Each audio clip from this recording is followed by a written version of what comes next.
किस तरह पूरी दुनिया में जासूसी का नेटवर्क जमा के कौन कर रहा है ये घटिया हरकत, प्राइवेसी की इंट्रूजन। किस तरह कुलभूषण यादव से लेके मेजर जेटली तक ये सारा निज़ाम एक्सपोज होता चला जा रहा है। आपके साथ डिकोड करते हैं white news. Government of India और इसकी इंटेलिजेंस एजेंसीज, उनको शौक़ बहुत है पूरी दुनिया में दहशत गर्दी कराने का, अपने जासूसी नेटवर्क कायम करने का और अपने स्लीपर सेल्स अपने दहशत गर्दों या जासूसों के कायम करने का। इसके लिए ये कोई तमीज़ नहीं करते कि कोई वजारत ख़ारजा है या कोई एम्बेसी है या कोई कौंसलेट है या कोई कौन से हम जो हैं इमारतें यूज़ कर रहे हैं, उनका क्या स्टेटस है, ये कौन से महकमों को यूज़ कर रहे हैं, अभी हमारे सामने है। और फिर जब इनके वो जासूस या दहशतगर्द पकड़े जाते हैं तो ये फ़ौरन ही उनसे अपनी लाताल्लुकी शो करते हैं, उनको डिसोन करना शुरू करते हैं। ये आज की बात नहीं है, ये एक तवील अरसे से यही करते रहे, लेकिन हालिया जो काम हुआ है वो ये हुआ है कि इनके एक मेजर साहब थे, मेजर जेटली पूरा नाम उनका था, मेजर विक्रांत कुमार जेटली। ये पैरा एसएफ के मेजर थे, जो गालिबन इनकी बड़ी एलीट आर्मी की एक आर्म है। और कहते हैं रिटायर्ड थे, लेकिन तकरीबन 8-9 साल से उनको इन्होंने यूएई में एस्पेनाज एक्टिविटीज़ के लिए सेटल किया हुआ था। अब वो पकड़े गए।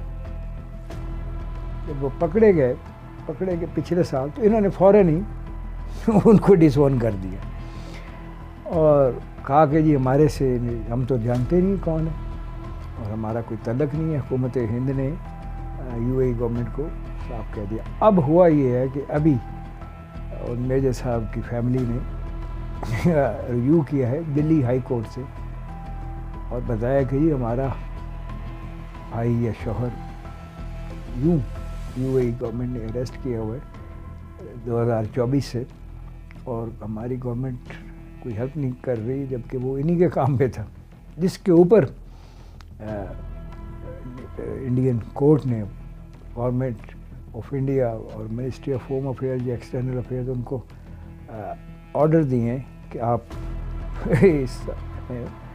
उनकी हेल्प करें और उस बंदे को रिपैट्रिएट करवाएं जो अरेस्टेड है या डिटेन।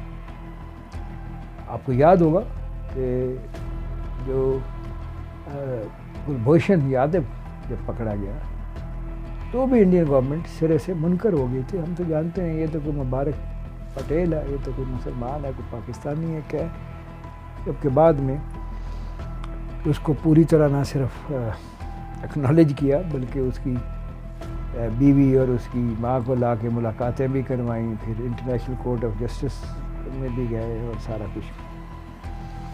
तो ये एक नई वेव जो चली है, इसमें अब जो स्लीपर सेल्स थे या जो इनके बड़े डीप कवर इंटेलिजेंस ऑपरेटर थे, ख़ास तौर पे मुस्लिम वर्ल्ड में, वो अब आहिस्ता आहिस्ता पकड़े जा रहे हैं। क्योंकि ये जो ईरान इसराइल जंग हुई हाल ही में, उससे साबित हुआ कि इंडियन गवर्नमेंट अपने ज़्यादातर इंटेलिजेंस ऑपरेटर्स को मुस्लिम और अरब स्टेट्स में बिलखसूस ऐसे ऑपरेशन उनसे करवा रही है जिसकी इंटेलिजेंस जो है ये शेयर करते हैं इसराइल के साथ। इसमें कई दफ़ा ये भी होता है कि वो तो इंडिया ही के लिए कुछ जासूसी कर रहे हो, लेकिन ऑफिशियली, लेकिन साथ में इसराइलियों ने रब्ता किया होता है, वो पर्सनली रोग एजेंट के तौर पे इसराइल को भी शेयर कर रहे हो।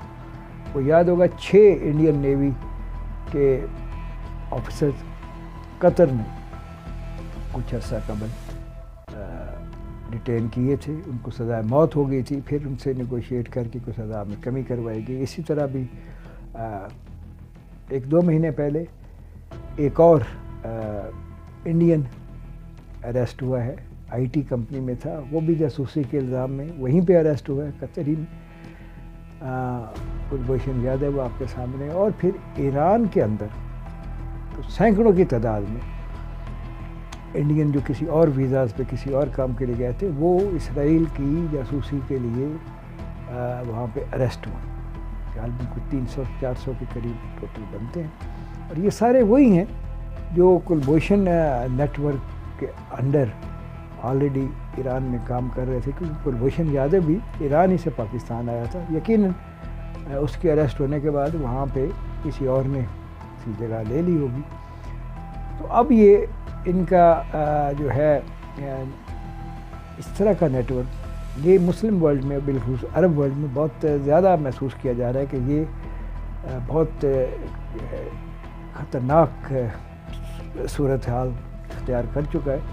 اور اب ان کے خاص طور پہ جو آرم فورسز سے چاہے سرونگ ہو یا ریٹائرڈ ہو، ان کے ویزا پروسیس بڑی سختی کی جا رہی ہے. ان کو بڑی آسانی سے ویزا نہیں ملے گا. اور بہت سی عرب جی سی سی کی حکومتیں بالخصوص اور مسلم ورلڈ کی وہ انڈین ایون پرائیویٹ سیکٹر کے بھی خاص طور پہ آئی ٹی وغیرہ کی کمپنیوں کو بڑا اسکروٹنائز کر رہے ہیں. مزید یہ کیا کچھ کر رہے ہیں اور آگے کیا کچھ ہونا ہے ڈسکس کریں گے اگلی ایپیسوڈ میں.